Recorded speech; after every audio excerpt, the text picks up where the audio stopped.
Olá, me chamo Mimo Sanvite Pinto, sou estatístico, sou contador, especialista em planejamento e orçamento e com bastante conhecimento na área de educação financeira. Eu falo de Manaus, Amazonas e tenho um imenso prazer em gravar essa audioaula, digamos assim, videoaula para os nossos amigos.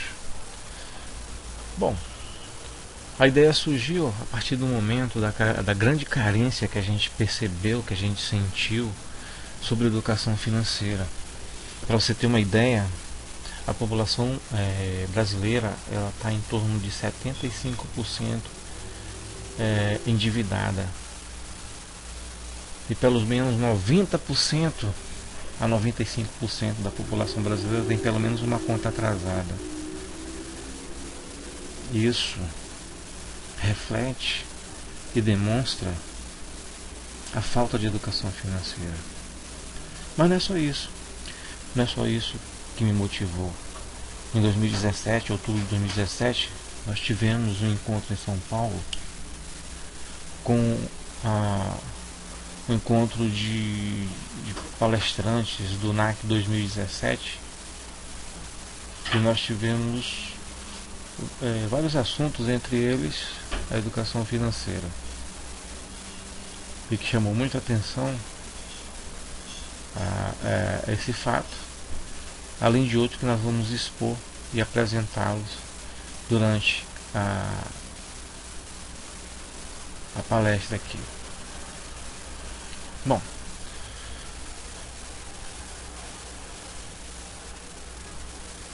vamos continuar aqui. E tudo que eu costumo fazer, eu gosto de ser pautado pela Bíblia Sagrada, pelas Sagradas Escrituras. Então, ao contrário do que pensamos, as Escrituras nos dão diretrizes muito claras no que diz respeito a ganhar, gastar, economizar, investir, dar, ficar livre de dívidas e planejar o futuro. Então tudo que eu faço, eu gosto de pautar na Sagrada Escritura. E eu tentei nessa apresentação respaldá-la o máximo que eu pude através de versículos, de capítulos baseados na Bíblia Sagrada. Então vamos continuar aqui, vamos começar, já que eu falei na Sagrada Escritura, já citá-la aqui em Lucas 16:11. Assim, se vocês não forem dignos de confiança em lidar com a riqueza deste mundo ímpio, quem lhes confiará as verdadeiras riquezas? Só ressaltando que no decorrer da apresentação vocês vão entender que nós não sabemos disso e pouca gente sabem disso. E por isso que o tema lá em cima que eu fixei, isso não se ensina na escola, até porque a escola ela só prepara para uma reposição de mão de obra. Isso nós vamos entender no decorrer da apresentação. Em 1971, o sistema dito como Bretton Woods, que vigiu até agosto de 1975, quando os Estados Unidos aboliram unilateralmente a convertibilidade do dólar em ouro, determinando, além da extinção do próprio padrão ouro, o surgimento do sistema flutuante. Ou seja, para vocês entenderem melhor, o dólar até 1971 ele era totalmente vinculado ao ouro. Ou seja, estrategicamente, a partir dessa data foi desvinculado o padrão ouro do dólar. Mas para que eles fizeram isso? Porque se eles desvinculassem o dólar do ouro, quando ele estava vinculado, ele só podia imprimir a quantidade baseada no ouro. Quando ele desvincula isso, quando ele tira o dólar da dependência do ouro, o que passa a acontecer? Ele passa a imprimir dólar na quantidade que eles bem entendem. E isso foi uma estratégia de dominação. Porque quanto mais eu imprimo dinheiro, eu imprimo um dinheiro Vamos analisar aqui. Você tem um talão de cheque, você emite uma folha do seu cheque. Se você não tiver fundo no banco, ou lastro no banco, é um cheque que não tem validade nenhuma. E é isso que aconteceu quando ele tirou o ouro desvinculado, o dólar desvinculado do ouro. Tecnicamente é um dinheiro, um papel que não tem valor nenhum. A estratégia de imprimir grande quantidade de dinheiro, de dólar, de papel moeda, papel cédulas, foi justamente para a estratégia de tornar os países dependentes daquele dinheiro, porque como ele imprimia a quantidade que bem entendia, e distribuía e emprestava, né, a juros altíssimos para os outros países, criando assim uma dependência enorme. Ou seja, quanto mais um país imprime dinheiro, mais ele cria pobreza. Porque ele cria uma dependência do dinheiro, né? E imprime um dinheiro sem lastro, sem fundo, sem validade. É por isso que tem muitos especialistas, como nesse encontro que eu citei no NAC 2017, o senhor Kiyosaki, é um bilionário, né? Dos bilionários. Ele não aconselha a guardar dinheiro em espécie, principalmente dólar, por causa dessa desvinculação, ou seja, não tem valor nenhum. Ele prefere, ele orienta que você tenha uma grande quantidade de ouro, por exemplo, comprar ouro, prata, né? Uma quantidade que você puder. Se você diversificar sua carteira, claro, né? Mas de qualquer forma, investimento, você precisa ter noção como é que faz investimento também. Se você for entrar por exemplo, comprar ações na bolsa de valores, se você não souber, você vai perder todo o seu dinheiro. Então exige a educação financeira no que diz respeito a investimentos. Porque no partir do momento que eu aprendi, eu vou guardar dinheiro, consegui guardar dinheiro, e agora? O que eu faço? O dinheiro foi guardado, mas ele precisa ser multiplicado. Aí eu tenho que saber investir, aí eu tenho que estudar, sempre estar estudando, sempre estar aprendendo. A pessoa que diz que já estudou bastante, sinto muito, mas ele vai ser engolido pela evolução. Bem, bom, depois que isso foi feito,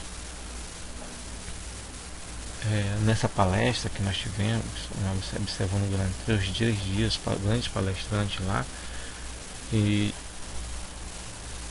foi observado, eles têm esses caras, eles são cercados, eles têm uma equipe dele, ninguém sabe tudo. Então, como eles são inteligentes, mas não sabem tudo, o que eles têm de importante? A equipe deles é importante. Seja contador, seja advogado, seja estatístico, sei lá. Esse pessoal especialista, e eles têm a equipe deles que analisa o mercado de tempo em tempo. Eles encontraram um padrão que de tempo em tempo há uma crise, ou seja, a economia mundial ela tem uma tendência de crescimento a um determinado período que eles identificaram, vamos supor de 5 em 5 anos, ela simplesmente cai, ela corrige, como diz a linguagem do pessoal que trabalha na bolsa, ela faz uma correção, aí volta a subir de novo. Aí num período mais ou menos em média de 5 anos ela faz a correção, ela cai de novo e sobe. Só que em determinado momento eles, de acordo com essa análise que eles fazem, eles até falaram que espero muito mesmo que estejam errados a respeito dessa análise, que eles acertam em torno de 90%, mas dessa vez eles esperam que esteja errado, mas eles identificaram não uma queda nos próximos 5 anos, 5 a 10 anos, mas um colapso total.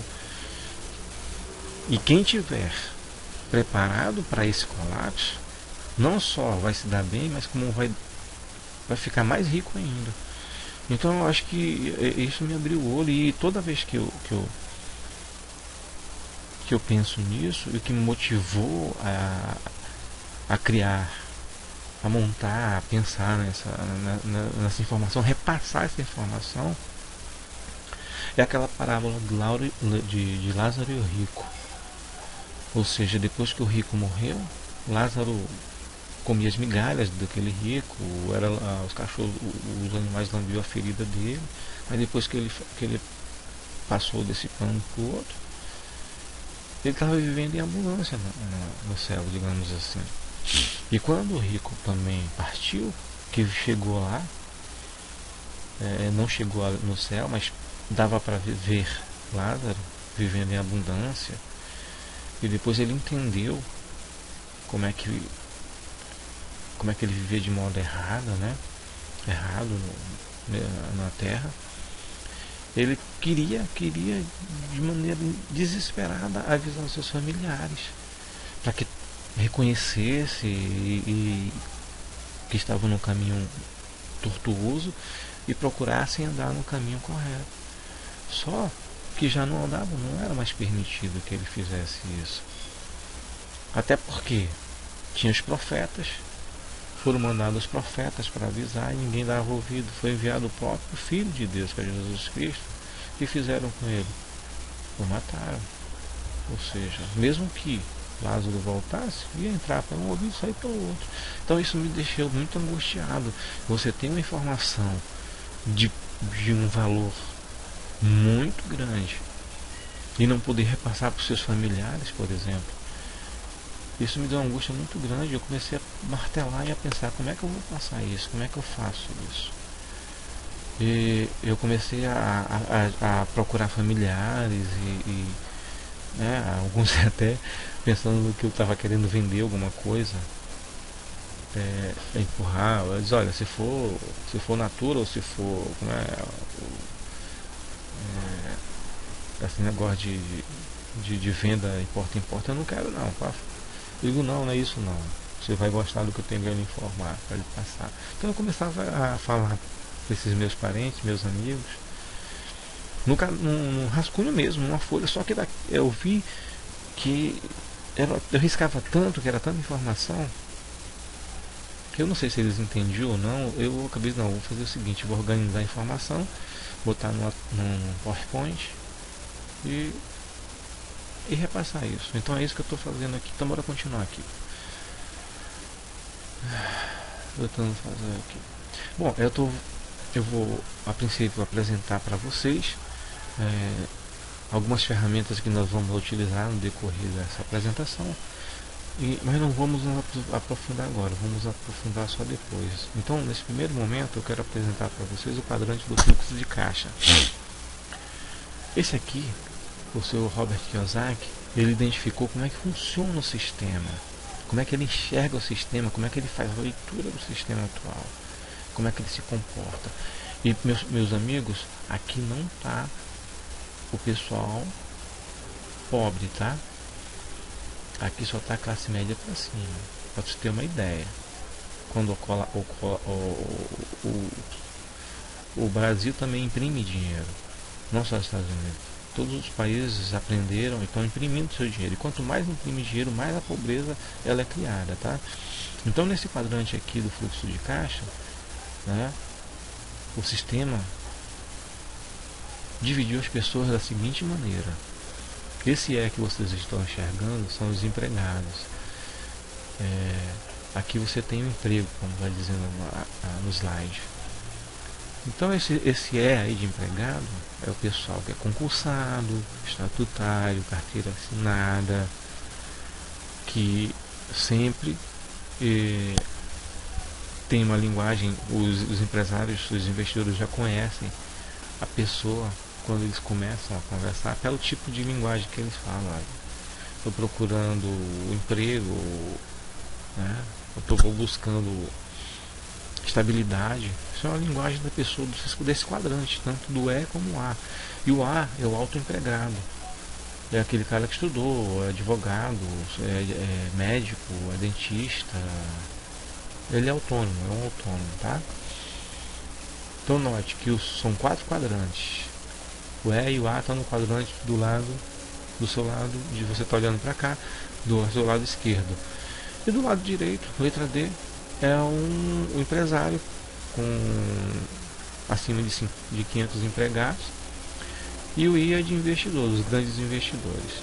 Bom, a princípio basta você, essa apresentação basta. Então a gente vai trabalhar com as ferramentas mais à frente, e vou apresentar outra ferramenta que a gente vai trabalhar bastante, e que essa ferramenta ela é importante não só para as pessoas do uso doméstico, mas também para quem é dono de empresas, quem é empreendedor. Você saber o que é uma renda, o que é uma despesa, o que é um ativo, o que é um passivo. Aqui, meus amigos, aqui a gente não vai se reter o ativo e passivo, por exemplo, da definição do conceito que é dado na contabilidade tradicional. Isso aqui a gente vai dar outra visão, que você vai entender melhor e mais fácil, né, para que você viva isso no seu dia a dia. Isso nós vivemos no dia a dia, só que nós não sabemos conceituá-lo, não sabemos denominá-lo. Renda e despesa, todo dia nós vivemos isso, ativo e passivo, pelo menos nós deveríamos viver. Nós vivemos, mas sem saber. Mais com passivo, e depois vamos saber como é que funciona. Mas a princípio, essa apresentação inicial já é o suficiente, depois a gente vai entrar mais a fundo. Nós precisamos considerar fatores como, por exemplo, o sistema de aprendizado nosso é totalmente obsoleto. É um sistema de aprendizagem totalmente obsoleto. Por que eu digo que é obsoleto? Porque depois, mais à frente, meus amigos, vocês vão ver uma matriz de aprendizagem que mostra uma aprendizagem do modo passivo, que mostra uma aprendizagem do modo ativo. Além disso, a forma de você absorver a informação, do jeito que eu estou lhe falando aqui, você está, como é gravado, você não tem como participar, a não ser nos comentários aí embaixo, que eu vou disponibilizar, né? Mas se você só ouve, depois você vai ver, a forma de absorção varia de 10 a 20%, enquanto que você faz uma simulação, você conversar sobre o assunto, essa absorção ela cresce, ela sobe para atingir até em torno de 90%. Mas não é só isso. O nosso sistema de aprendizado é muito obsoleto, porque ele coloca no conteúdo programático, no ensino da criança para o adolescente, coisas que realmente no dia a dia, no seu dia a dia, você não vai usar. Você não vai usar isso. Tá?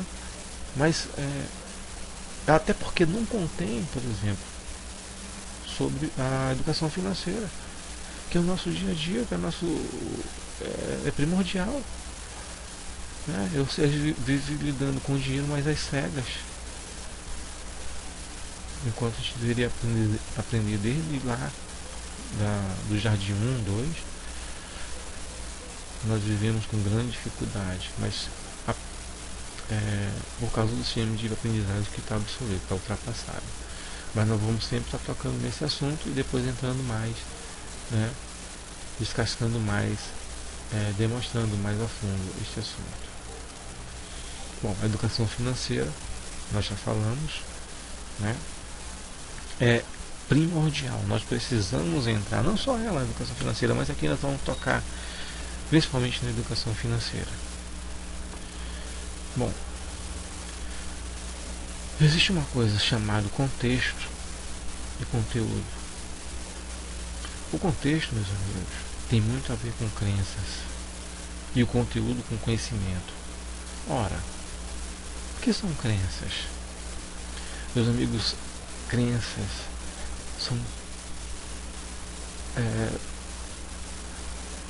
são conceitos que nós aprendemos desde criança, que foi nos ensinado, foi passado de pai para filho, que foi ensinado na escola, que a sociedade ensinou, e aquilo foi gravado na nossa consciente de forma certa ou não, que nós entendemos como ordens, como crenças. Eu acredito naquilo, aquilo para mim é sagrado. E se for uma crença ótima, boa, vai me levar para frente. Mas se for uma crença ruim, ela vai me travar, ela vai me engessar, ela vai me paralisar. Vamos supor aqui um exemplo rápido. Quem casa, quer casa. Isso é uma crença, meus amigos. O dinheiro é raiz de todos os males. Isso é uma crença. Se você acredita nessa crença, a tua relação com o dinheiro vai ser muito difícil. Se você acredita que casar, quem casa quer casa, você vai casar e você já vai entrar no endividamento, que é financiamento da casa própria. A gente vai ter oportunidade de conversar mais sobre esse detalhamento. Tá? Enquanto que o conteúdo é o conhecimento, é aquela bagagem que você tem que vai levar para a vida toda. E quanto mais você tem conhecimento, mais você procura conhecimento, informação, mais você tem a tendência de ter mais sucesso.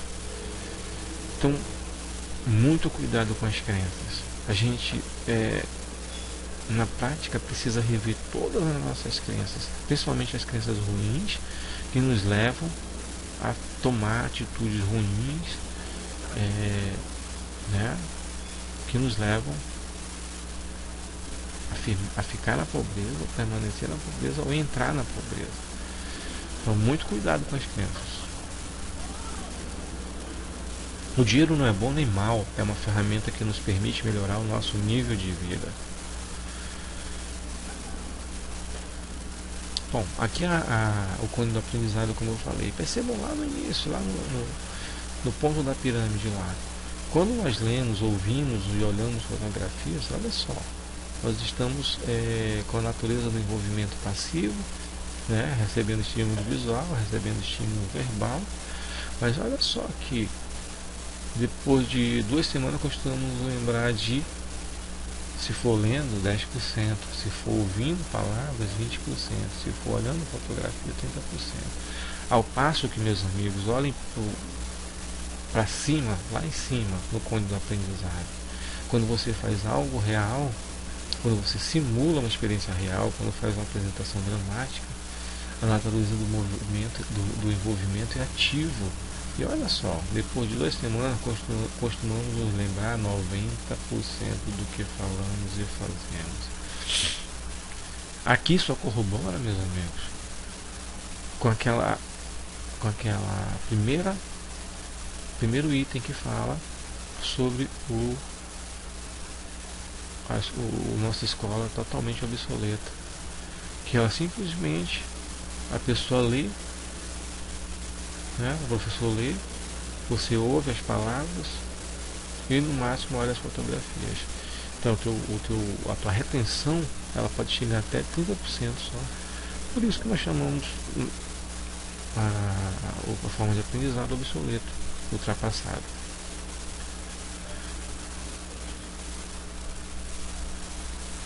Bom, como eu falei, nós precisamos, mas todos nós precisamos rever nossas crenças em relação ao dinheiro. E nas escrituras, meus amigos, olha só que eles nos dizem aqui, as orientações que tem nas escrituras aqui. O dinheiro em si é neutro, tudo depende do uso que se faz dele. O texto de Timóteo 1, capítulo 6, versículo 10, ensina que o amor ao dinheiro é a raiz de todos os males, e não o dinheiro em si. Certo? Se a nossa prioridade é acumular dinheiro, estaremos diante de um grande perigo. Provérbios. Dependendo de nossas atitudes, o dinheiro pode ser uma bênção ou um entrave em nosso crescimento espiritual. Aí está em Timóteo, em Hebreus. Lembre-se que o dinheiro é uma bênção de Deus na proporção que é corretamente administrado. Para que isso aconteça, é preciso inteligência e sabedoria financeira. Qual é o propósito de Deus em nos dar dinheiro?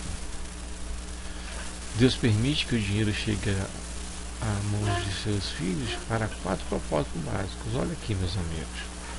Atenção, suprir nossas necessidades, para que saibamos investir sabiamente em nossos propósitos, para suprir a igreja, para ajudar o próximo. Meus amigos, isso aqui e você for analisar, se você for procurar, isso está enraizado, principalmente nas pessoas de sucesso. Se você for verificar, por exemplo, no livro do Ricardo Jeromel, Bilionários, o que eles têm em comum, além dos 9 0 antes da vírgula, ele fala sobre isso, principalmente aqui, ó, na questão da doação, ajudar o próximo, o suprimento da igreja. Bill Gates, em algumas vezes, doou mais de 50% de todo do seu patrimônio.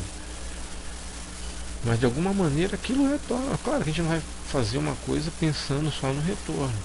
Mas eles não são bilionários porque doam, eles doam porque. Eles não doam porque são bilionários. Né? Eles são bilionários porque doam. É isso que dá para entender. Então muita atenção aqui. A escritura está bem clara aqui. Vamos adiantar, vamos adiante. Atitudes e decisões cristãs em relação ao dinheiro. Planejamento bíblico para as finanças. Reconhecer que tudo é de Deus e devolver pelo menos o dízimo. De novo em Malaquias. Trabalhar e ganhar dinheiro honestamente.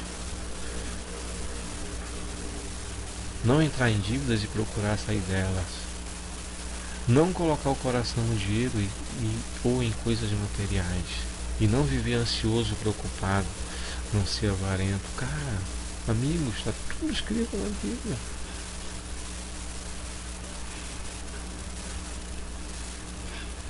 Planejar gastos. Faça um orçamento e pare com os gastos desnecessários. Coloque o seu propósito diante do Senhor. Economizar, meus amigos. Guardar para quando precisar. Emergências. Generosidade. Ser sensível em relação às necessidades dos outros. Contribuir regularmente para o sustento da causa de Cristo. Diferenciando necessidade e desejo. Amigos, isso aqui é que nós precisamos aprender. Nós necessitamos aprender.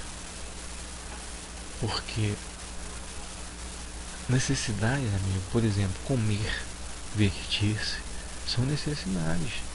Mas comprar o carro do ano, será que é necessidade? Ou é um desejo? É uma coisa que pode esperar?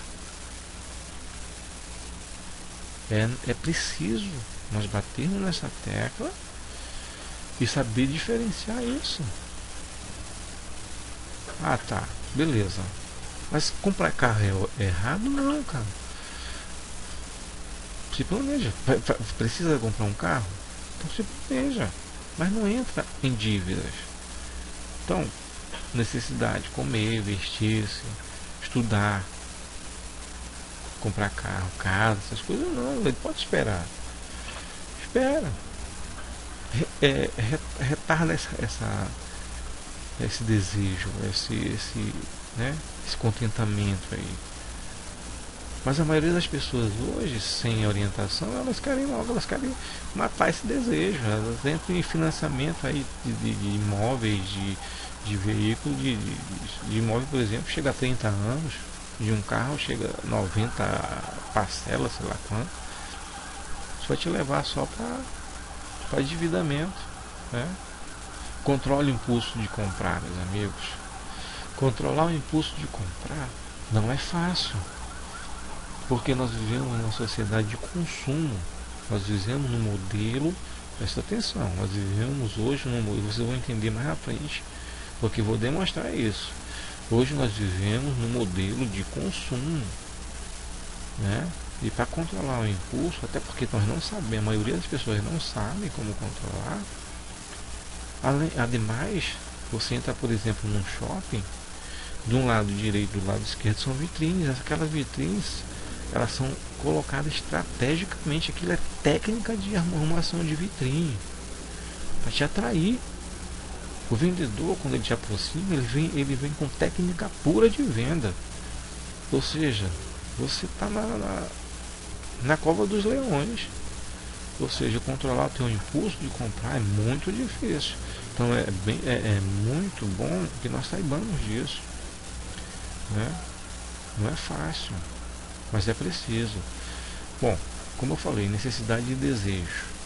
Desejo não é proibido, mas a gente precisa programar para essas compras. Então precisamos nos programar para essas compras. Por isso que os desejos não são proibidos, não são ruins, não são errados, mas precisa haver programação para essas compras, para não fazer coisas sem que esteja no orçamento. Jamais compre algo por status, meus amigos. Isso aqui acontece muito. As pessoas, não, eu quero, né, aparecer para meu vizinho. Meu vizinho comprou um carro novo, eu quero comprar também. Meu vizinho comprou roupa nova, eu também quero comprar roupa nova. Comprou roupa de grife, eu quero comprar também. Mas será que eu posso? Será que eu estou preparado para essas compras? Será que são uma necessidade ou um desejo? Percebe? Percebe, cara? Não é fácil, eu sei. Mas hoje, agora vocês estão sabendo disso. É isso, essa é a minha grande preocupação. Uma das preocupações. Né? Que as pessoas saibam diferenciar isso. E olha, está nas escrituras. Aqui eu não saí nem das escrituras. Estou respaldado aqui. Saiba agir no tempo oportuno. Ou seja, para isso é preciso paciência. Né? Ter aquele desejo satisfeito agora ou depois? Qual é o tempo oportuno? Né? Será que eu casei agora? Eu tenho um pezinho de meia de, vamos supor, 100 mil. Eu vou pegar esses 100 mil, comprar uma casa e ficar sem nenhum real? Ou espero um pouquinho, espero um momento oportuno? Será que eu compro o carro agora? Ou espera um pouquinho do tempo oportuno? Pense e saiba agir no tempo oportuno. Cuidado com as compras a crédito, meus amigos. Nós vivemos, como eu acabei de falar, num mundo cheio de armadilhas. Olha só, vamos supor, você tem um cartão de crédito e o limite de R$ 1.000. Aquele limite não é seu, meu amigo. Aquele limite é da operadora, é do banco. Não se empolgue com aquilo. E se você for comprar alguma coisa de R$ 1.000, o vendedor imediatamente ele vai dividir em 10 vezes. Ah, tá, R$ 1.000. Eu quero uma bolsa aqui, um computador, um notebook. R$ 1.000. Mas a gente faz em 10 vezes, fica R$ 100. Automaticamente você não vai ver mais os R$ 1.000, o preço do computador, você vai ver só a parcela R$ 100. Aí você vai, agora eu quero um videogame, mais 1.000. Só que quando ele parcela em 10 vezes, você não vê mais o 1.000, você vai ver os 100. Então tu não vai somar 1.000 mais 1.000, tu só vai somar inconscientemente 100 mais 100, que é 200. Percebe a armadilha? Quando você vê, tá uma bola de neve. Mas aí pode ser tarde demais. Você está cavando um buraco cada vez maior. Então muito cuidado com as compras crédito, com as compras no cartão de crédito principalmente. Meus amigos, o cartão de crédito cobra de 400 a 500% ao ano. Um absurdo. Nenhum investimento desse que você se você aprender a investir, você consegue. Se você for expert em investimento, talvez você consiga 1,5%, 2% ao mês. Mas o cartão de crédito ele pode tranquilamente cobrar 400 a 500% para você ao ano, tá? Então muito cuidado com o cartão de crédito e com as compras a crédito, ok? Todos esses tópicos, meus amigos, daria uma apresentação extra, mas aqui eu estou dando uma visão geral, porque depois eu vou fazer outros vídeos à parte, porque tem coisas que se estendem muito, que são um tópico para uma aula só. Aqui eu vou dar uma visão geral, depois eu vou produzir mais vídeos, tá? Economizar sempre, depois eu vou dar exemplo disso. Mas aí você me pergunta, vou economizar como? Que nunca me sobra nada, meu salário cai na minha conta, o banco já come tudo, as contas comem tudo. Meus amigos, não é quanto você ganha, é como você trabalha com o seu dinheiro, é como você consegue separar um pouco para a poupança. Mas é preciso sempre economizar, e depois na frente nós vamos dar uma ênfase maior nisso aqui, tá? Lembre-se, a trajetória do dinheiro é tríplice: ao Senhor, a si mesmo e ao próximo. Uma bênção chamada dízimo. Honre o Senhor com todos os seus recursos, com as primícias de toda a sua renda. Provérbios. Gerencie seus pensamentos, meus amigos. Já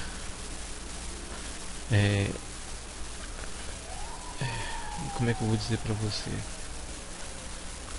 Nosso pensamento, nossa mente é muito poderosa e a gente nem imagina o poder que ela tenha, meus amigos. Se você diz para você mesmo, inconsciente ou conscientemente diz que não pode, a tua mente vai entender que não pode. Se você diz para você que pode, ela vai entender que pode. Ela trava, ela aceita, ela é comandada. Então, gerencie seus pensamentos. Tente colocar seus pensamentos, coisas boas, coisas positivas. Não só nosso pensamento, como nossa boca também. Cuidado com o que você fala. As palavras, nosso pensamento tem poder. Tudo é verdadeiro, que é respeitável, que é justo, que é puro, que é amável, que é de boa fama. Se alguma virtude há e se algum louvor existe, seja isto que ocupe o vosso pensamento. Muito cuidado com o que você pensa, meu amigo. Nosso pensamento ele não para nem quando a gente está dormindo. Então tente povoar seus pensamentos com coisas positivas, com coisas boas, porque isso vai fazer muita diferença no futuro, na sua vida. Bom, como eu já tinha apresentado para vocês lá no início, o quadrante do fluxo de caixa, como o sistema divide as pessoas, né? Você pode enxergar como classe média, né? Emergente, sei lá. Mas vamos entender aqui como empregados, autônomos, empresários e investidores. Os empregados, a letra E são os empregados, né? Procuram um bom emprego, né? A linguagem que ele sempre usa.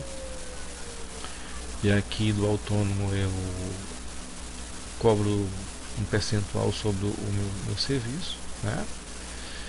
O empresário, letra D, é que tem acima de 500 funcionários e os grandes investidores aqui. É assim que está dividido o quadrante do fluxo de caixa, meus amigos. O quadrante do lado esquerdo, o E e o A, é que a escola tradicional e obsoleta preenche aqui. Lembre-se, olha só uma crença para você. Quando a tua mãe fala, o teu pai, ou sei lá, seu tio, a tia, meu filho, estude muito para você arranjar um bom emprego, né? Assim que falam. Quando as pessoas, é uma crença isso aí, quero que vocês identifiquem isso como uma crença. Quando ele fala isso, né, a própria escola tradicional, ela só está repondo a mão de obra para o quadrante E e A. Primeiro quadrante aqui, quadrante do lado esquerdo, que é o empregado e o autônomo, né? Ou seja, nós estamos servindo de peça de reposição aqui para o empresário, para o investidor. Claro, isso não teria mal nenhum, desde que você saiba o que está ocorrendo, né? Não tem problema nenhum. Eu vim ter acesso a essa informação agora. Eu tenho 47 anos, né? Já pensou se eu tivesse essa informação desde cedo? como meus filhos vão ter agora, se Deus quiser, né? Tem um filho de 7 anos e um outro de 20. Já pensou se eu tivesse a idade deles agora e com essa informação? Meus amigos, a gente nesse quadrante, né? Eu sou funcionário público ainda e iniciando na carreira de empreendedor também, tem uma agência de viagens e agora uma escola online, né? De curso online. Nós precisamos saber, nós estamos no quadrante, no primeiro quadrante, nós somos empregados, nós somos autônomos, tá? Mas que mal há nisso? Não há mal nenhum, desde que você saiba e você esteja ciente disso aqui, né? Nós precisamos de empregados, nós precisamos de autônomos, nós precisamos de empresários, nós precisamos de investidores. O sistema é assim. Mas a gente, como empregado, uma carga tributária muito grande, meus amigos. Olha só, nós como empregados aqui, nós pagamos em torno, em média, de 40% de imposto. Se você ganha em torno de 10 mil por ano, você devolve 4 mil para o governo. O governo é teu grande sócio aqui, né? Você como empregado. E você como empregado, meu amigo, se você já ouviu falar em independência financeira, se você está no quadrante A, você dificilmente vai chegar na independência financeira, porque aqui quanto mais você ganha, mais você paga. Olha, o autônomo, ele paga em torno de 60% do que ele ganha. Se ele ganha no ano todinho 10 mil, ele devolve 6 mil para o governo.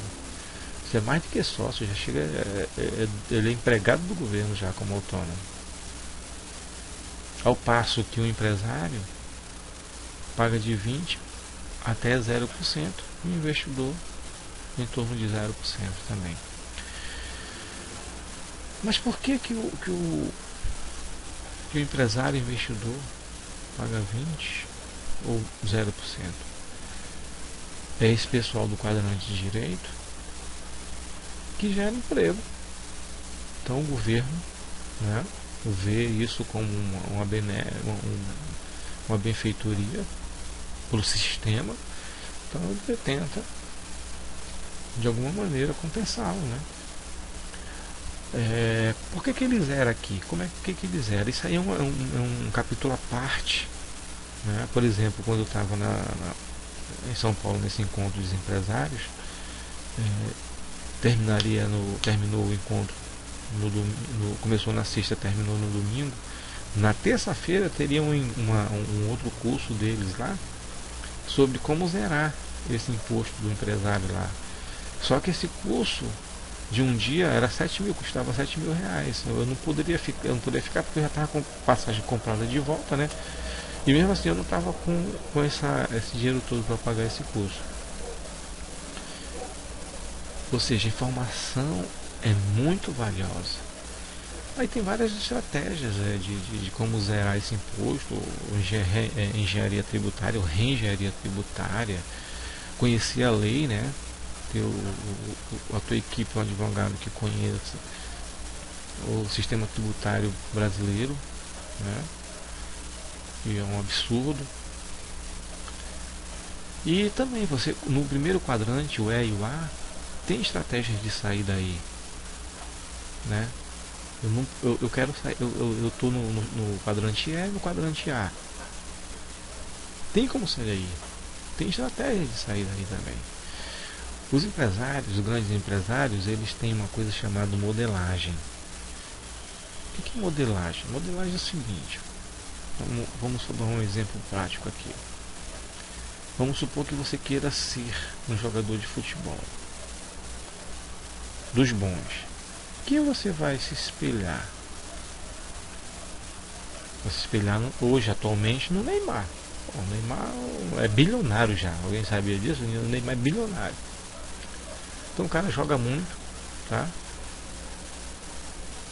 Então eu quero ser um jogador, eu vou seguir os passos que o Neymar faz, o que ele faz, como ele se comporta, né? O que ele fez, como é que ele começou. Eu vou procurar entender como é que ele fez. né? E vou copiá-lo. E essa cópia a gente chama de modelagem. Isso serve para o empreendedorismo, serve para qualquer coisa. Por exemplo, o meu grande mentor, grande espelho é o mestre Kiyosaki, né? Que hoje também é um bilionário, né? Então isso é modelagem, é modelar aquela pessoa, você entender como é que ela fez, como é que ela faz. Eu quero atingir aquele objetivo que ele conseguiu fazendo as mesmas coisas que ele fez. Então, olha só, se eu estou no E e no A, eu sou pessoa física, perceberam? Pessoa física no lado esquerdo. E do lado direito é PJ, pessoa jurídica. Então, se eu como pessoa física eu não consigo minha independência financeira, ou não consigo ser um D ou um I, então eu preciso me comportar como um D e um I, que é do lado direito. E como é que eu faço isso? Eu preciso, a grosso modo, a modelagem. A primeira modelagem é ser PJ, eu transformo em PJ, né? E como é que eu transformo em PJ? Eu vou ter que abrir um negócio, vou ter que ter uma ideia, botar a cabeça para funcionar, criar um negócio, inovar, ou já ter uma ideia que já existe e você pega aquela ideia e inova, ou cria um novo, né? É uma ideia, uma saída, mas tem várias outras saídas. Mas bom, eu queria apresentar o quadrante de fluxo de caixa de forma mais profunda. Esse quadrante aqui, existe muita coisa ainda para ser falada, para ser discutida, mas eu acho que a princípio, nesse primeiro momento, nesse primeiro contato, já te dá uma visão que você não tinha, né? Você não sabia nem que existia isso aqui.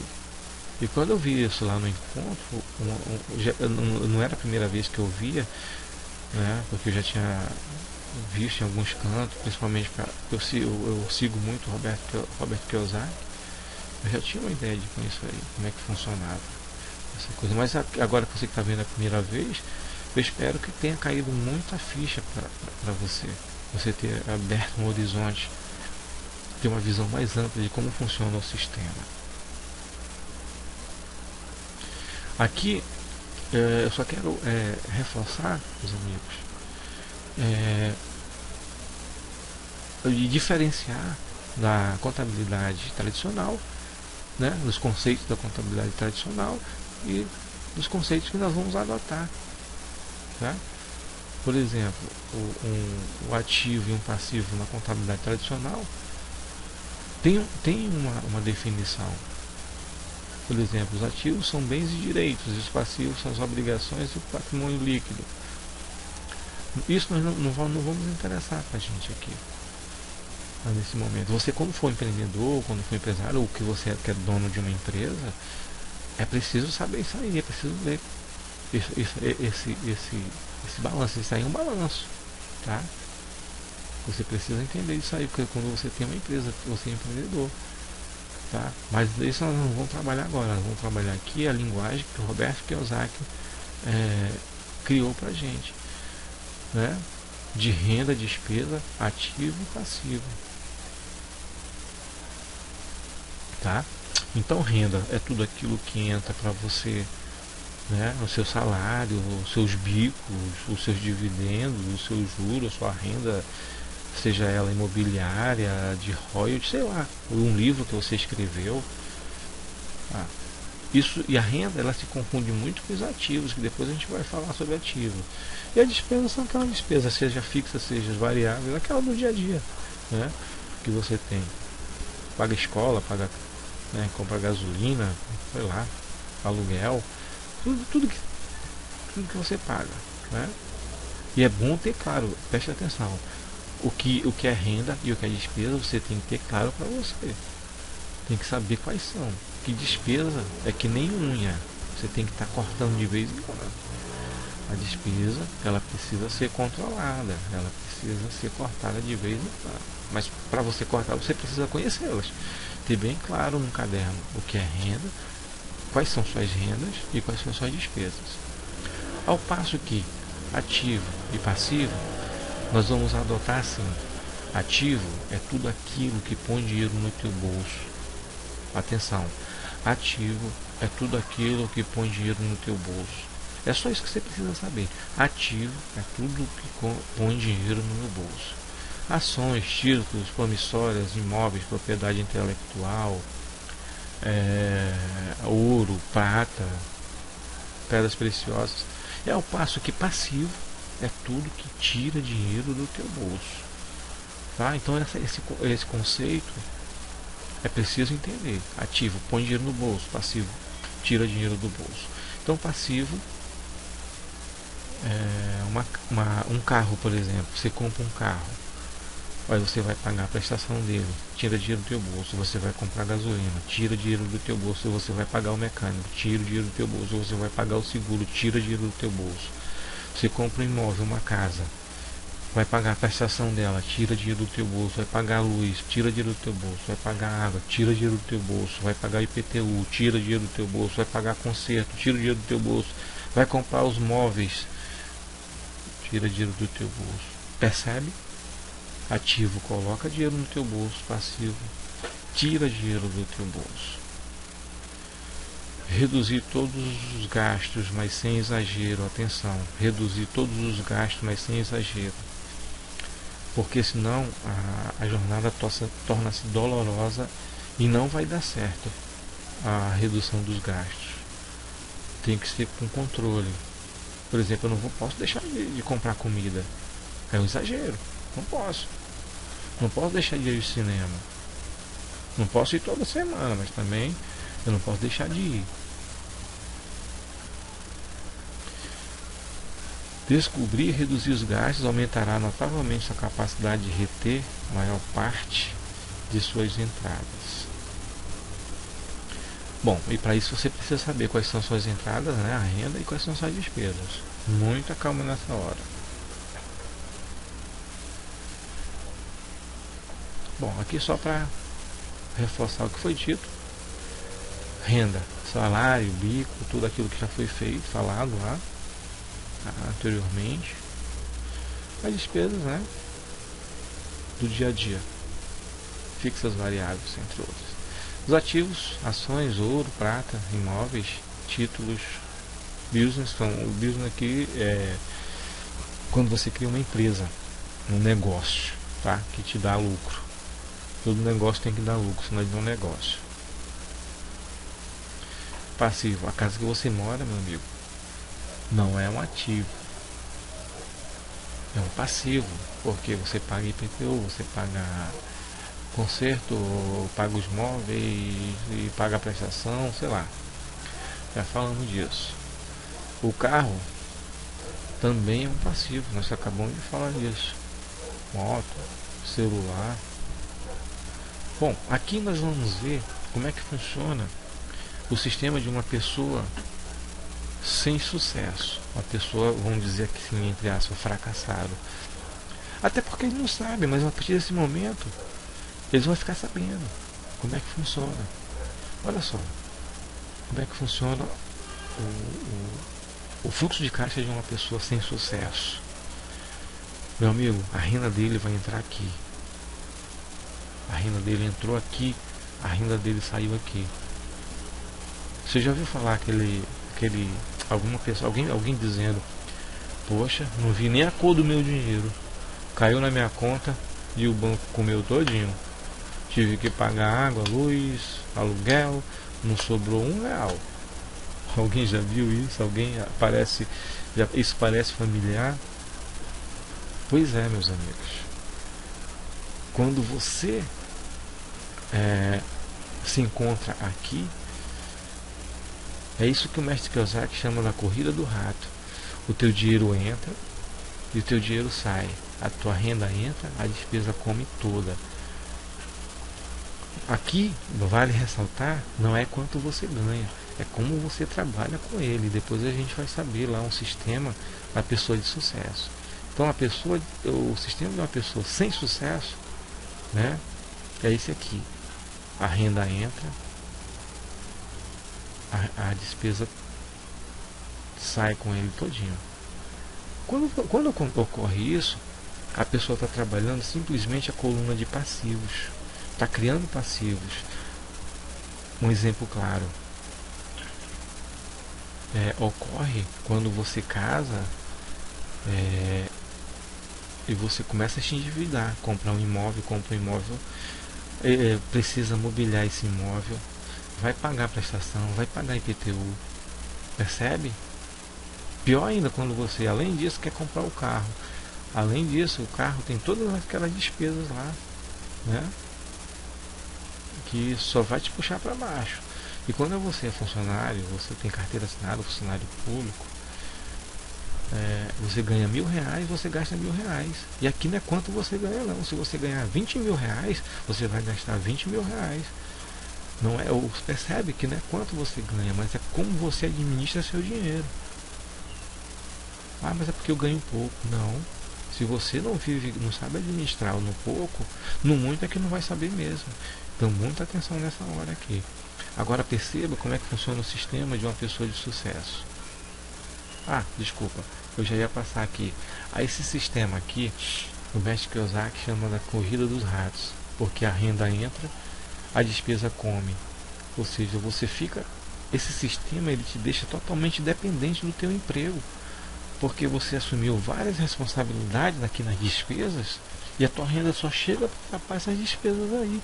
Aí você fica anda, corre, se esforça e não sai do canto. Por isso que o Robert Kiyosaki chama da corrida dos ratos.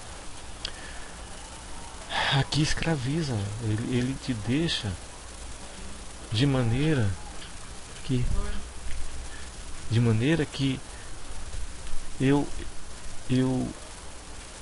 que você percebe que é a corrida dos ratos aí ocorrendo. Você faz um esforço danado, mas não sai do canto. Você roda, não sai do canto. Por quê? A tua renda entra e ao mesmo tempo que ela entra, ela vai saindo. Ou seja, repetindo, ela entra, a renda entra aqui e a despesa sai, porque você está trabalhando só a coluna dos passivos. Ao passo que, deixa eu mostrar aqui o sistema de sucesso, como é que ocorre.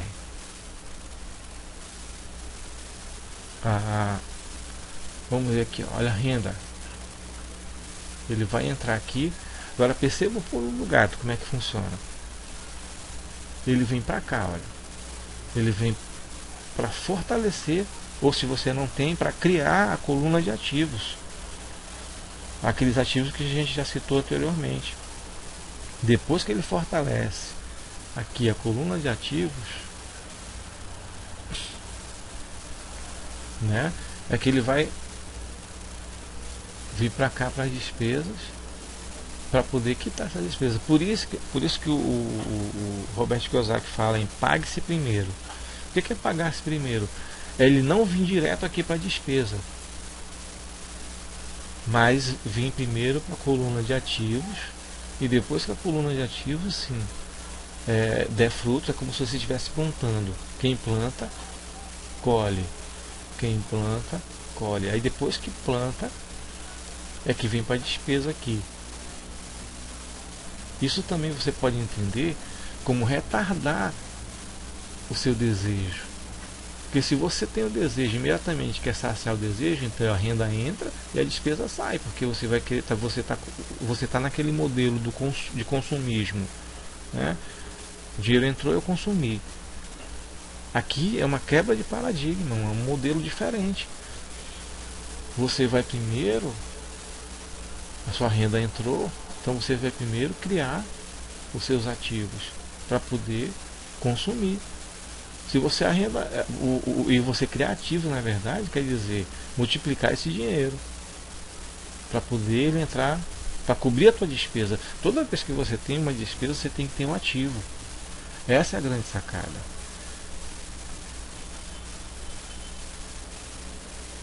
E aqui, ó, se você tiver a oportunidade, leia o livro O Homem Mais Rico da Babilônia, que lá foi de onde eu acredito que de onde foi tirado essa ideia de retenção de 30%. Só que lá no mestre, no Homem Mais Rico da Babilônia, ele fala em 10%. Ele fala em 10%. E aqui nós vamos trabalhar com 30%, né? Mas eu vou tentar depois passar um vídeo com mais calma, você vai entender melhor o que eu quero dizer. Mas a princípio aqui nós vamos trabalhar com 30% de quê?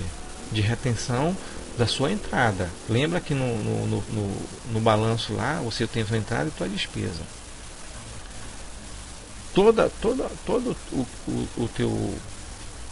A tua entrada nós vamos dizer que é 100%.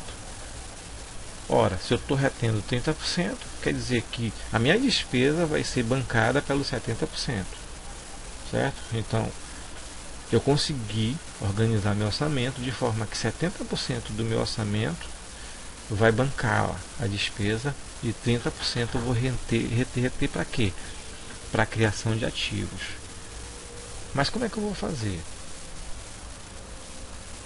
Olha só, tudo que entrar, seja R$1, R$10, R$1.000, seja o que for, R$100.000, eu preciso reter 30%. Né? Claro que existe, isso aqui é a forma ideal.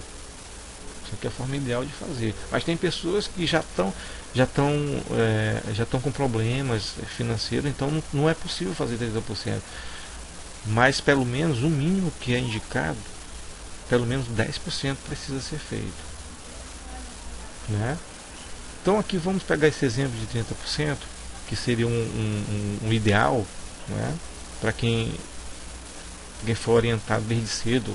É por isso que é importante, eu reforço aqui, volto a bater nessa tecla, da orientação das nossas crianças, dos nossos jovens. Porque quanto mais cedo você começar, você vai começar da maneira correta. Mas como nós já somos adultos e tal, a maioria, então já fizemos muitos, já erramos muito, então às vezes não é possível começar com 30%, mas pelo menos nós precisamos concentrar e fazê-lo em 10% pelo menos. Então vamos começar o exemplo aqui com 30%. E como é que funciona? Vamos supor que nós podemos reter 30% do nosso orçamento, lembrando que 70% vai custear nossas despesas e 30% vai custear nossos ativos. Bom, então desses 30% nós vamos dividi-los de 10 em 10, seja 10% para poupar, reserva de emergência, 10% para investir e 10% para doações e seus presentes, presente pessoal, seu. Então, esse 10% da reserva de emergência, ele funciona da seguinte maneira. Existe várias, lembra do quadrante E, quadrante A? Se você é empregado, o ideal é que tua reserva de emergência seja 6 vezes o valor da tua despesa mês. É por isso que é importante você saber quanto é a sua entrada e saber quanto é a sua despesa.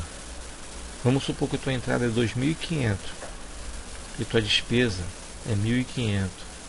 Ou seja, vai te sobrar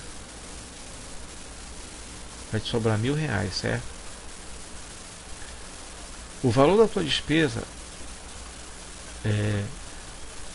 retornando aqui, só para ficar redondo, repetindo, 2.500 é a tua renda, a tua despesa é 1.000, a tua despesa é 1.000, certo? Tua despesa mês é 1.000 e vai te sobrar 1.500, já que tu tem 2.500 menos a despesa, vai sobrar 1.500.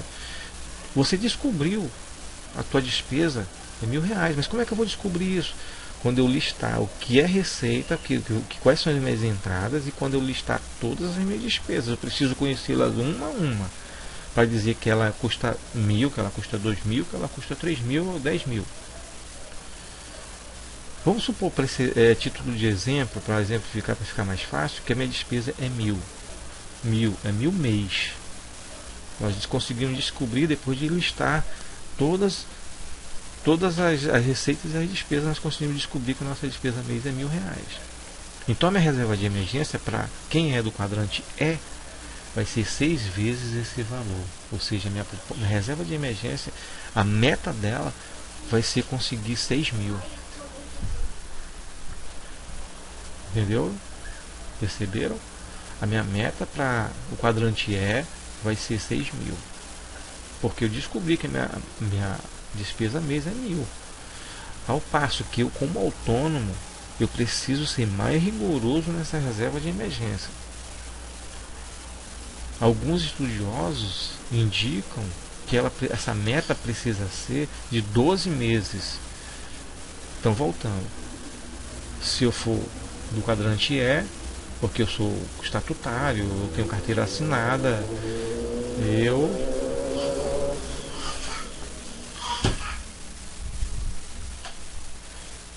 eu tenho 6 meses para fazer, porque eu tenho carteira assinada, sou estatutário, tenho a dita, entre aspas, segurança, ou como queiram falar. Mas como você é do autônomo, os estudiosos indicam em 12 vezes, em 12 meses, ou seja, se eu identifiquei que minha despesa é 1.000, então ela vai passar a ser de 12 mil, a minha meta para reserva de emergência. Tá, mas eu poupei. Se eu estou no momento ideal, eu vou poupar, eu vou investir e eu vou fazer doações. Tá? Mas se eu não estou no momento ideal, a minha primeira preocupação é reserva de emergência, para depois investir, para depois fazer doações e comprar meus presentes. Então, mas como nós estamos trabalhando com a situação ideal, é assim. Então, para quem é do quadrante E, 6 meses, 6 vezes 1.000, 6 mil. Para quem é do quadrante A, 12 meses, 12 mil. Então a meta para cada um é isso aí, do quadrante E e do quadrante A. Ao passo que os outros 10% é para investimento. Esse aqui ninguém mexe. E 10% também, doações e presentes. Agora, por que a reserva de emergência vem primeiro? Porque ela serve como estratégia de blindagem do teu investimento, das tuas doações e presentes. Porque se em algum momento a tua estratégia de despesa de 70% não contemplar, que vai ocorrer, não tem jeito, as emergências ocorrem. Você bater um carro, ou queimou tua TV, queimou teu fogão, alguma coisa acontecer fora do teu planejamento, quem vai te salvar é a tua reserva de emergência. Se de alguma maneira os 70% não supriu aquela despesa, aí sim você corre aqui na tua reserva de emergência e se socorre aqui. E perceba que a reserva de emergência ela vai estar blindando aqui o investimento e as doações. É aqui que está o pulo do gato. Por isso que o mestre Kiyosaki ele sugere que seja em 30% a retenção, né, de tudo que entrar no momento, numa situação ideal. Claro, se você não está numa situação ideal, repetindo, pelo menos 10% e se preocupando em formar a primeira reserva de emergência para depois começar a investir.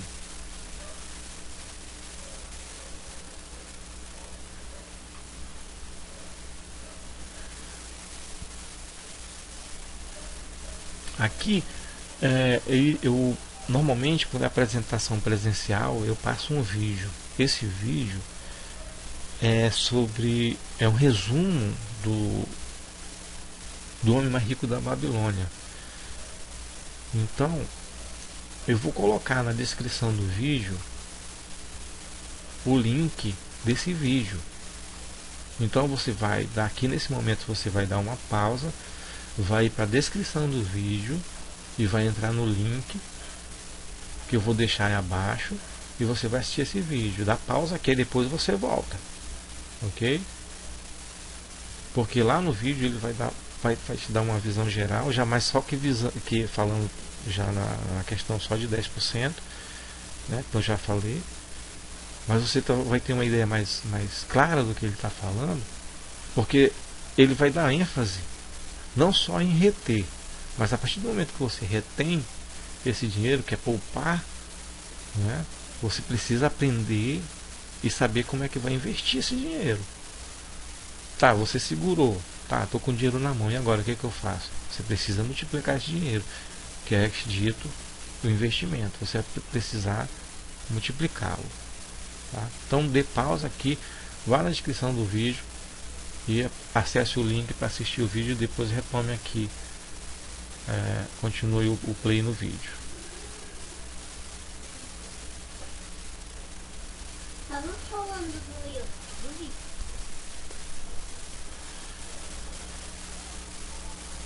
E só para esclarecer mais, nós vamos toda vez que a gente se propõe a poupar, você precisa colocar prazos nele, em curto, médio e longo prazo, porque se você deixar reter o dinheiro, poupar e botar para render sem uma meta, você não vai conseguir reter esse dinheiro, você vai gastar de alguma maneira. Você precisa colocar um propósito nisso. Então, exemplo, comprar um carro, comprar uma casa, alguma meta você precisa colocar. E também precisa se perguntar: se eu parasse de trabalhar hoje, quanto tempo sua reserva suportaria? Aí, quem vai responder isso é a tua reserva de emergência. Lembra? Se você é do quadrante E, 6 meses. Se você é do quadrante A, 12 meses. Outra coisa que você precisa se preocupar é sua aposentadoria. Descubra quanto tempo precisará para viver estável nos próximos 20 anos depois de parar de trabalhar. Aí eu quero parar de trabalhar com 50 anos, com 60 anos. Então você vai se planejar para esse período. Quanto você vai precisar guardar, reter, para que quando chegue nessa data, você realmente tenha qualidade de vida. E lá no vídeo que você acabou de assistir, que eu indiquei, ele deu um exemplo bem prático lá, fazendo conta de juros. Depois que você retém, você pode investir a 1%, a 1,15%. Ou seja, você viu que lá o que faz a diferença é o juro sobre juro, que normalmente nós usamos contra nós quando a gente usa cartão, a gente compra a prazo. O juro sobre juro trabalha contra nós. Mas aqui no momento a gente está aprendendo como é que o juro sobre juro vai trabalhar a nosso favor. E que o dinheiro venha para nós, para você, através de seus investimentos. Mas quando o dinheiro vem através de seus investimentos, é quando você fortalece a sua coluna de ativos, que você já sabe como é que funciona. Você precisa também saber da regra 90-10.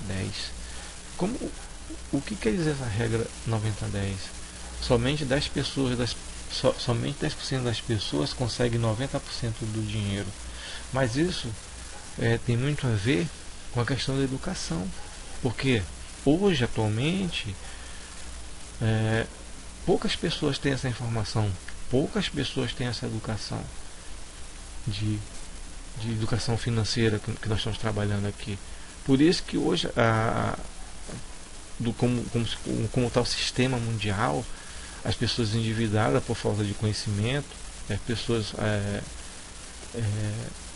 sem esse conhecimento estão vivendo a regra 90-10. Então você está conhecendo agora essa regra, porque somente 10% das pessoas conseguem 90% do dinheiro. Nós temos, como eu falei, já falei em crenças, né? Existe a possibilidade, sim, de criar ativos sem precisar de dinheiro.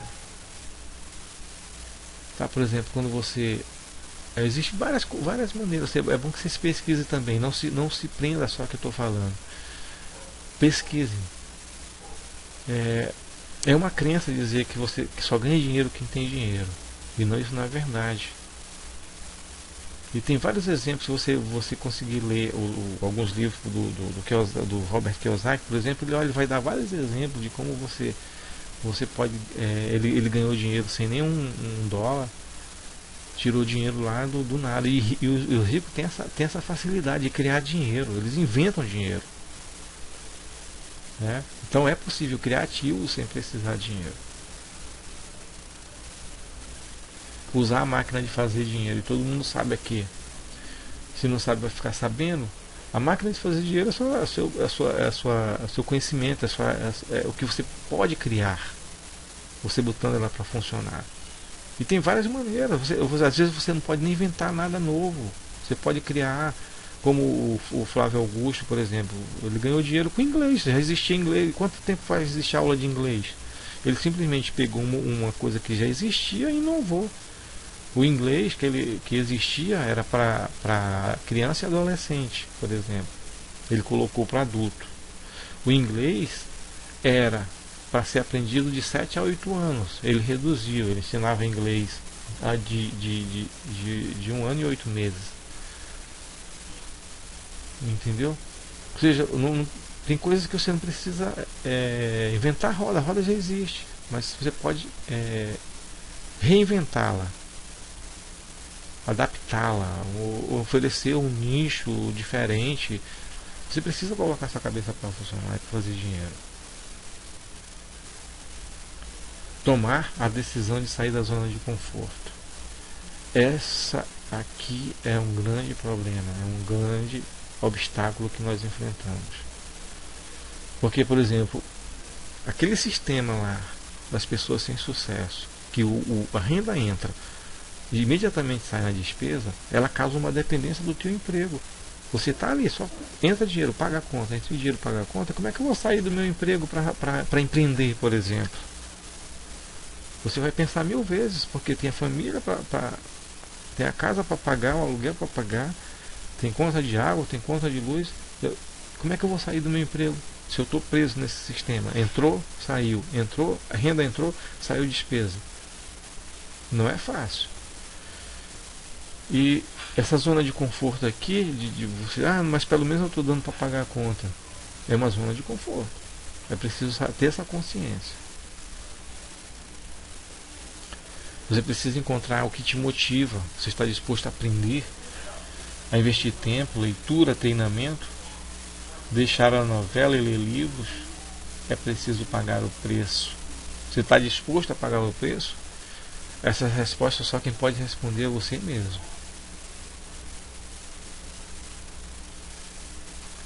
Outra crença que nós precisamos conhecer é que existem dívidas boas e existem dívidas ruins.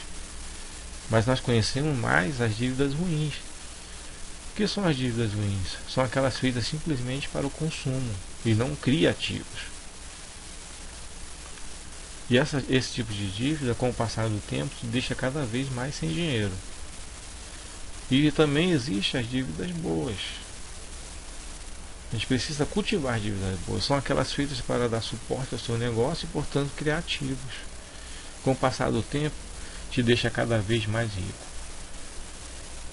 Para quem não sabe, por exemplo, eu gosto sempre de dar como exemplo o mestre Robert Kiyosaki, porque ele hoje deve em torno de 500 milhões de dólares. Mas quando o Trump deve hoje em torno de 2 bilhões de dólares. Mas quando esses caras entram no financiamento, no empréstimo, é porque eles têm certeza que eles vão multiplicar aquele dinheiro em 4, 5 vezes. Então eles têm, a dívida é boa, mas desde que você saiba, você precisa se educar nesse aspecto. Também não vá porque a dívida é boa, vou entrar lá sem saber. Tem que saber, precisa da tua equipe, tem que ter uma equipe boa para te orientar, que tu não sabe de tudo. Mas você precisa saber que existe dívida ruim e existe dívidas boas. Mas você precisa saber lidar com elas, senão é um risco. E aprender a correr risco também, só porque é risco também não vai. Saber fazer a gestão dos riscos também é importante. Fatores que fazem pessoas prosperar. Evite se queixar, seja positivo. Aqui também tem muito a ver com a autorresponsabilidade.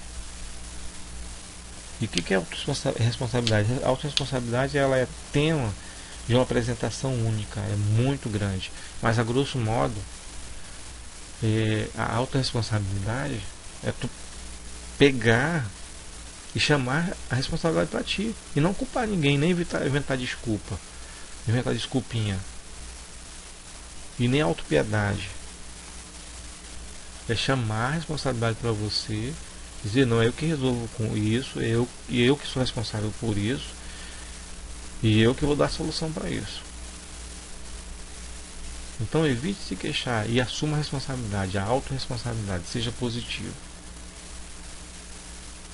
Tenha controle emocional, perdendo ou ganhando. Isso aqui é muito importante também, porque nós vamos falar depois sobre erros, aprofundar sobre o modelo obsoleto do aprendizado da escola. Mas é muito importante, porque você precisa estar atento, né, ao que você quer, a meta que você quer chegar, e saber que no caminho, no decorrer daquela meta onde você quer chegar, vai haver fases e não sucesso e fracasso. Entenda como cada passo como fases. Se a fase foi positiva ou negativa, é apenas uma fase até você chegar à sua meta. Então é preciso ter controle emocional, ganhando ou perdendo. Evite poupar em excesso e não gastar por nada, a gente já falou disso. Por exemplo, deixar de comer já é um excesso, né? Você não ir pro cinema, ou também toda semana não dá. Não dá toda semana, pelo menos uma vez no mês. Mas é preciso evitar poupar em excesso e não gastar por nada. Não trabalhe pelo dinheiro. Aqui tem muito a ver com aquele sistema de sucesso, sistema de sucesso, sistema de fracasso. Não trabalhar pelo dinheiro quer dizer o seguinte: o dinheiro que tem que trabalhar para você. E quando ocorre isso? Quando você trabalha a tua coluna de ativos, quando você trabalha com aquele sistema de sucesso. Renda entrou, coluna de ativos, depois despesa. Então você se concentra em cultivar a tua coluna de ativos. Isso quer dizer não trabalhar pelo dinheiro, mas sim o dinheiro trabalhar para você. Faça o dinheiro trabalhar para você e não precisar da sua presença. Aqui tem muito a ver com quem é dono de empreendimento, quem é empreendedor, quem é empresário. Quando cria o seu negócio, precisa criar um sistema, ou copiar um sistema, ou fazer uma modelagem, que a sua empresa funcione só. Por exemplo, o dono do Carrefour, ele vai em todas as empresas, ele está lá todo dia, a empresa no mundo todo, como é que ele vai estar? Então é um sistema, uma empresa que trabalha só, que ela funciona só, tem um sistema próprio de funcionar. Silvio Santos, por exemplo, ele declarou uma vez que ele nunca foi numa empresa dele, a não ser o SBT que ele vai lá. Mas ele nunca foi presencialmente a uma das empresas dele, Jequiti, sei lá, essas empresas aí. Ele nunca foi lá. Ele tem equipe, aí nesse caso, aí já é equipe, já é processos, é um sistema já mais avançado. Aí precisa também pesquisa, precisa de conhecimento também. Mas é só para você ter uma ideia de que uma empresa não precisa que você esteja lá. Ao contrário, o olho do dono é que engorda o boi. Não é sempre assim. Não é sempre assim. Talvez no início até precise, no início está lá, o segundo início um negócio do zero. Mas uma empresa, quando ela está muito grande, ela precisa ter um sistema já de funcionar sozinha, mesmo sem você. Porque senão, o que ocorre muito é isso, nas empresas familiares, por exemplo, o pai morre, a empresa que era familiar, ela vai e simplesmente desaparece, é extinta por falta desse sistema de funcionar sem a presença do dono. Palavras a evitar para melhorar a nossa economia: Gente, aqui você vai perceber como é que se comporta a cabeça, o pensamento de um rico e de um pobre. Por exemplo, o pobre, ele diz assim, não posso, ele quer comprar uma coisa, ele quer adquirir uma coisa, ele diz logo, eu não posso me permitir. Lembre-se que o que você fala, a sua mente, a sua boca, o seu cérebro vai entender e vai obedecer. Se você diz para ele que não pode, ele já trava, ele diz que não pode. Ao passo que o rico diz, ele diz assim, ele vê, ele quer, ele diz, como eu posso pagar isso? Ele vai pensar, ele vai botar a cabeça para funcionar. O pobre, ele trabalha por dinheiro, entendeu? O rico, meu dinheiro trabalha por mim. Percebeu lá? O modelo lá, o processo de um processo de sucesso, um processo de fracassado. Como é que funciona? Não ponho meu dinheiro em negócios arriscados. O rico já precisa aprender a fazer gestão de risco. O pobre, minha casa é um ativo. O rico, minha casa é um passivo. O pobre, estudo para ter um emprego. O rico, estudo para comprar e ter uma empresa. O pobre, nunca serei uma pessoa rica. O rico, sou uma pessoa rica. Percebe as afirmações? Positiva, sempre positiva. Lembra do pensamento de preencher com coisas positivas? É isso, cara. Faz a diferença enorme. Já estamos quase no final já. E aqui tem 15 conselhos para prosperar suas finanças. Os vencedores não têm medo de perder. Gente, nós fomos criados, nós fomos doutrinados, as nossas crenças foram sempre com medo de alguma coisa. Nós temos medo, nós não podemos ter medo, nós temos que avançar. Ter medo é normal, gente, é tudo bem, né? Isso faz até questão de sobrevivência. Mas tem medo, com medo, mas avançando. Com medo, mas avançando. Não aceite conselho de pobres ou vendedores. Aqui tem muito a ver, gente. Aqui não é discriminando ninguém, não. Mas quando você lê o Homem Mais Rico da Babilônia, ele conseguiu reter, lembra do livro lá? Ele conseguiu reter os 10% que o amigo dele fez, orientou ele a fazer. Tá, ele ficou com 10% na mão, começou a ter dinheiro na mão, que ele não tinha. Ele ganhava muito dinheiro, mas ele gastava tudo com as suas despesas. Quando ele foi orientado, que ele guardou os 10% e começou a juntar muito dinheiro na mão, tá, e agora o que eu faço? Eu estou com um monte de dinheiro aqui. O que ele fez? Ele foi se aconselhar com um rapaz que cortava cabelo dele, ele foi se aconselhar com um cara que vendia óleo no meio da rua, e todos os conselhos que ele pegou, ele se ferrou, ele perdeu o dinheiro todinho. Porque ele foi se aconselhar com pessoas que não tinham conhecimento do negócio de investimento. Como é que eu vou me aconselhar de dinheiro com um cara que corta cabelo, com uma pessoa que vende óleo no meio da rua? Com vendedores pior, porque o vendedor ele quer vender o produto dele, ele vai dizer que o produto dele é o melhor que tem do mundo e acabou. Ele vai te empurrar ele tem técnica de venda, ele vai te empurrar o produto dele ao serviço. Então por isso aqui, não aceite conselho de pobre ou vendedores. Se você precisar de conselho, pergunte de pessoas que realmente saibam do assunto. Sempre haverá oportunidade, gente. Desde quando eu me entendo, eu tenho 47 anos, eu ouço falar em crise. Se você esperar um momento oportuno para abrir o teu negócio, para empreender, para tirar do papel a tua ideia, o momento oportuno é agora. Esquece crise, esquece. Isso tem muito a ver com a oportunidade, tem muito a ver com a autorresponsabilidade. Esquece Dilma, esquece Lula, esquece teu governador, teu prefeito, o teu chefe, esquece. Chama a responsabilidade, faca nos dentes, chama a responsabilidade.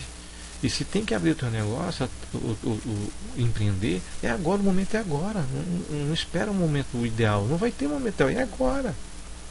Sempre haverá oportunidades. Invista em estudo e conhecimento. Isso aqui é para a tua vida. Se você puder comprar livro, compre livro. Se você precisar participar de encontros, de palestras, faça isso. Não tem, mas eu não tenho tempo para estudar, para ler.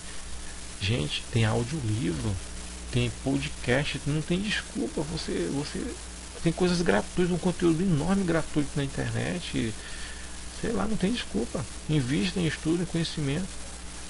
Tem o Meu Sucesso do Flávio Augusto, tem o GVcast, tem o Paulo Vieira que é fantástico, que dá um monte de conteúdo gratuito também. Tem um manancial enorme, gente. Não é desculpa. Tem um monte de conteúdo gratuito também.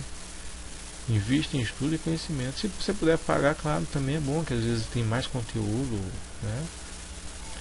Tomar informação de qualidade. Tem muito a ver que lá não pegue informação com qualquer pessoa. Procure informação de qualidade mesmo. Invista, porque você está investindo em você mesmo. É uma coisa que você não perde, ninguém tira de você.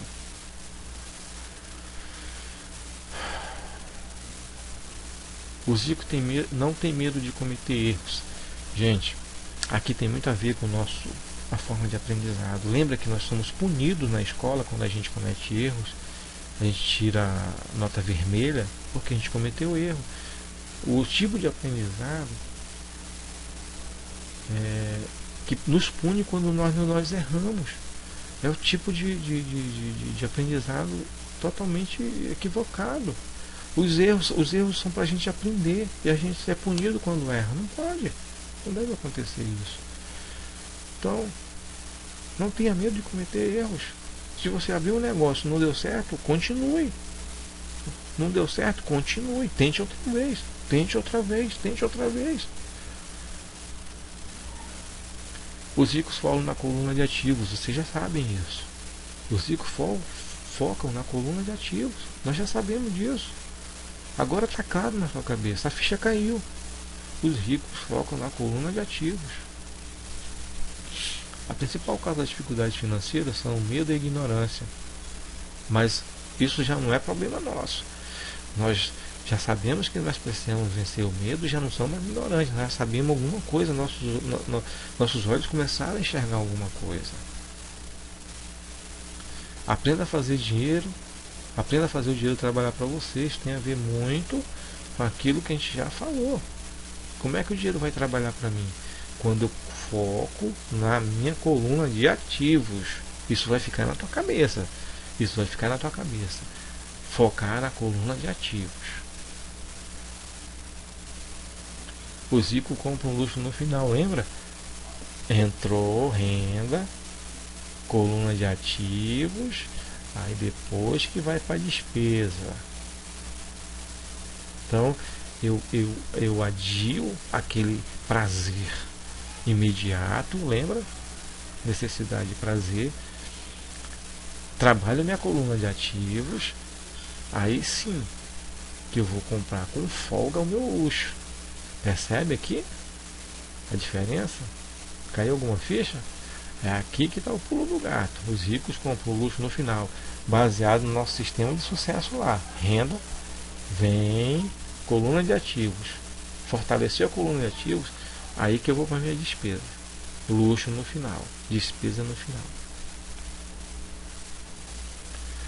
Não precisa ser cientista para ser rico. Gente, estudar é muito bom. Mas para ter dependência financeira, não precisa ser cientista. Eu aconselho todo mundo que estude, claro, tem que estudar. Mas não é pré-requisito para ser rico. Eu conheço catador que é milionário. Eu conheço garçom que virou milionário. Eu conheço o Bill Gates. Eu acho que foi um semestre na faculdade, foi muito. O dono da Apple. Eu acho que nunca fui na faculdade. Ou seja, esse pessoal aí não precisa ser cientista para ser rico, mas não deixe de estudar, tá? E se for estudar, estude empreendedorismo. Hoje tem várias coisas para você estudar, EAD, online. Agora acho que 4 anos na faculdade é muita coisa, é muito tempo.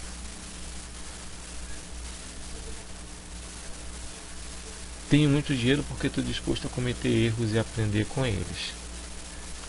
Isso nós já falamos e é muito importante. A emoção de ganhar deve ser maior que o medo de perder. Isso aqui em relação ao nosso medo também. Que o que trava muita gente são o nosso medo, nossos receios. Mas a gente tem que dizer, a gente tem que aprender que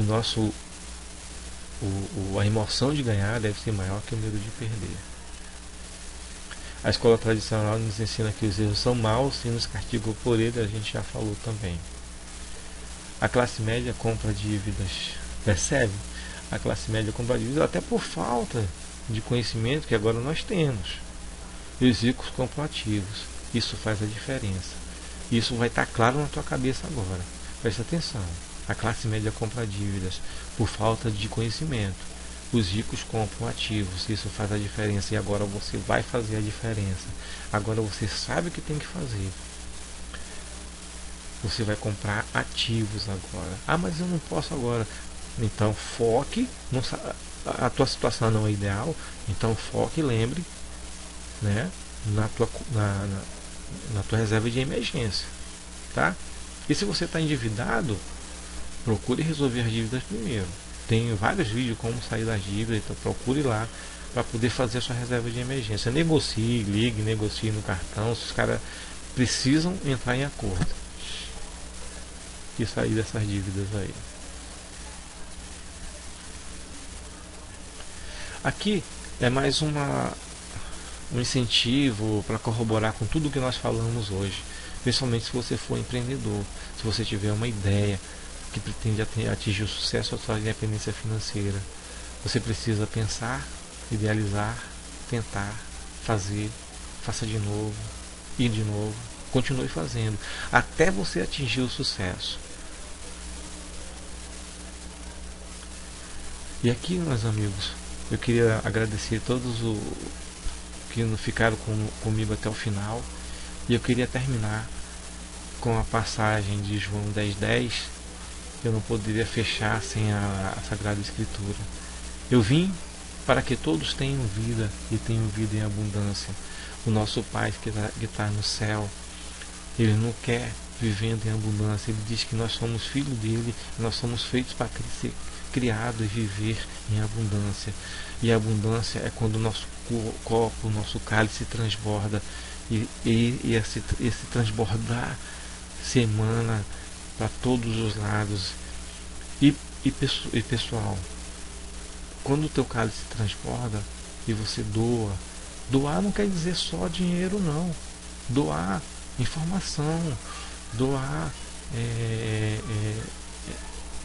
o teu tempo, sabe? Então, quando nós vivemos em abundância, e é isso que nosso Pai quer, que os filhos dele vivam em abundância. E quando nós vivemos em abundância, nós ajudamos todo o entorno, mandando energia positiva. Então, como eu vim para que todos tenham vida, e tenham vida em abundância, meus amigos. E é isso, muito obrigado e até a próxima.